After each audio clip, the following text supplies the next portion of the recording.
Speaker, kualiti ahli Parlimen Pakatan Rakyat. Tengok dia jawab macam mana. Terima kasih Speaker. Bukan macam arau. Ini yang kita nak buat tu. Terima kasih Speaker. Dia tak ada speaker. Saya terima apa yang disebut oleh rakan saya pada Jelebu tadi. Ada dua perkara. Just to round up. You memang suka lah berlaku macam ni pada Batang Pauh. You ada modal lah untuk bantai kerajaan. Ini orang. Memang you suka. You are playing double game. Sit down.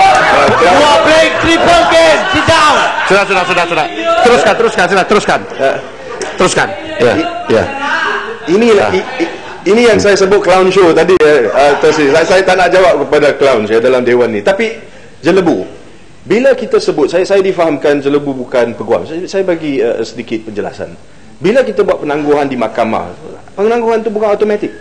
Penangguhan itu berdasarkan kepada basis merit. Dan dalam undang-undang terdapat keadaan-keadaan di mana hakim tersebut itu diberi budi bicara untuk memberikan penangguhan. Oleh kerana kes ini dibawa keputusan tersebut ke mahkamah rayuan dan kemudiannya ke mahkamah persekutuan. Jadi kalau kita buat, kita kaji sejarah kes ini, kita dapat lihat berapa banyak kes-kes yang dilaporkan yang menunjukkan the actual sequence of this case. Bukan sekadar kita 67 penangguhan kita minta penangguhan untuk delay, bukan.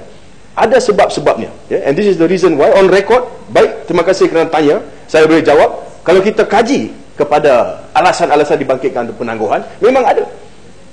So ini menjadi sebab atas mana kes itu ditangguh betapa kian lamanya. Tapi itu tidak terpakai kepada soal yang kita bangkitkan, iaitu apabila disabitkan dengan kesalahan itu, hak untuk kita bawa ke mahkamah laporan perubatan untuk dipertimbangkan sebelum keputusan berkenaan dengan hukuman dibuat.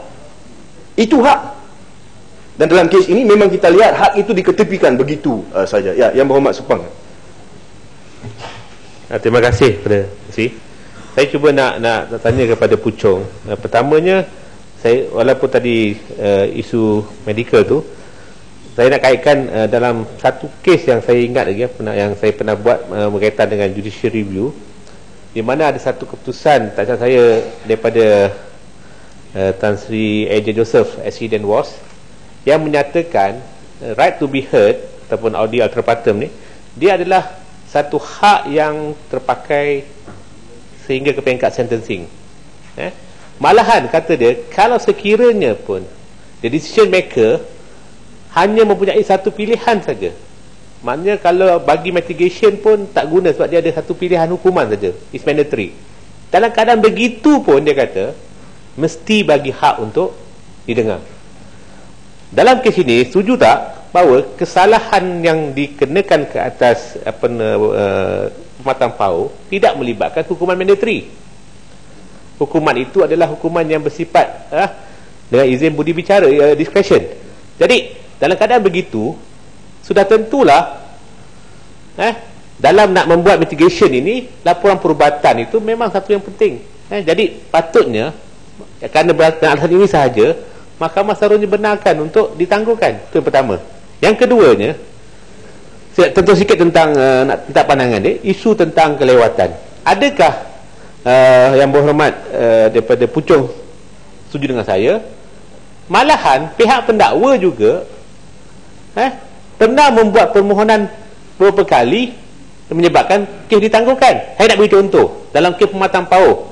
Apabila mahkamah benarkan dokumen diberikan bawah 51A, dan ketika itu pendakwa raya pun mohon rayuan di mahkamah rayuan dan seterusnya pergi ke mahkamah persekutuan. Maknanya kalau kita nak kata penangguhan ini disebabkan oleh peguam bela pun tak betul juga orang dituduh, kerana OKT ataupun orang kena tuduh dalam undang-undang yang disediakan sekarang membenarkan seberapa banyak permohonan yang dibuat asalkan permohonan itu relevan. Dan apabila mahkamah membenarkan permohonan penangguhan di atas ada permohonan ada permohonan dibuat oleh OKT, menunjukkan mahkamah sendiri mengakui bahawa permohonan itu adalah justified. Jadi kalau Jelebu kata lewat kerana OKT, sebenarnya Jelebu secara tak langsung menyalahkan mahkamah. Maknanya Jelebu kata oleh kerana benarkan penangguhan, mahkamah silap. Jadi Jelebu menunjukkan satu keadaan yang kontradiktori dia punya kenyataan. Jadi saya nak katakan tadi bahawa penangguhan ini satu yang dibenarkan selagi mana dia justified. Terima kasih. Pucung, boleh saya sambung sedikit sebelum Pucung sikit saja nak clarify statement. Yours is connected or nak correct dia punya boleh statement. tak ada masalah. Sila je Lebu, sila. Okey, terima kasih Pucung.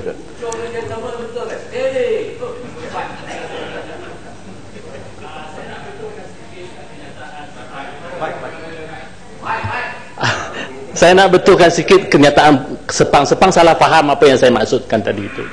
Yang saya maksudkan tadi, sistem mahkamah yang dilalui oleh Permatang Pauh yang ada kita amalkan sekarang ini sudah memberi peluang yang banyak, secukupnya mengikut apa yang sudah diperuntukkan, dan ini sudah digunakan dan dimanfaatkan, dan mahkamah sudah memberi laluan penangguhan, pemohonan atau sistem undang-undang itu tadi.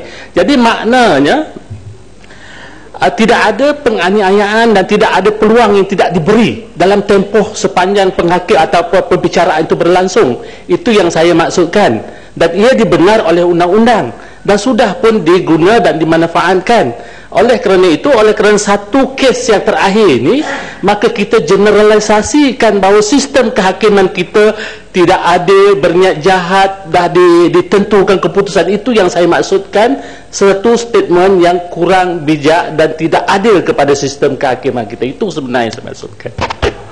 Pucung, saya sambung sebelum saya terima kasih Pucung dan terima kasih kepada Tan Sri. Saya nampak daripada komen tadi, daripada Jelebu juga, Jelebu tak faham sebenarnya apa yang telah berlaku, apa implikasi yang telah berlaku dalam kes Permatang Pauh ini. Ini bukan isu kes penangguhan saja, penangguhan untuk laporan perubatan, untuk mitigasi ditangguh, itu bukan isu saja. Jelebu kena faham, dan saya minta pandangan Pucung daripada ini, yang masalah yang bukan saja rakyat Malaysia nampak, sedunia nampak, IPU saya sebut tadi, ialah satu, macam mana kes ini yang ditetapkan untuk bicara pada 7 sampai 10 hari bulan April, kes itu diawalkan oleh Hakim Mahkamah Rayuan, tiba-tiba diawalkan sebelum hari pencalonan pilihan raya kecil Kajang. Itu dia. Macam mana itu jadi? Itulah sebab kita kata dalam kes-kes berkaitan dengan Permatang Pauh, undang-undang biasa tidak terpakai lagi, ada satu undang-undang khusus untuk kes Permatang Pauh. Ini yang masalah kita. So, jadi Jelebu, saya rasa Jelebu boleh cari, tapi susah dapat satu jawapan. Macam mana hakim ini, apa alasan dia mengawalkan kes? Tak ada alasan apa-apa. Kes itu ditetapkan, kita tahu, itu tidak dapat dinafikan, tapi dia awalkan. Siapa yang mempengaruhi pengawalan kes itu? Itulah jadi persoalan besar. Itu bukan saja itu, Santri. Yang kedua, mungkin Jelebu tidak tahu, kes itu berjalan 6 dan 7 hari bulan April. Apa jadi pada 5 hari bulan April? Itu penting kita kena faham.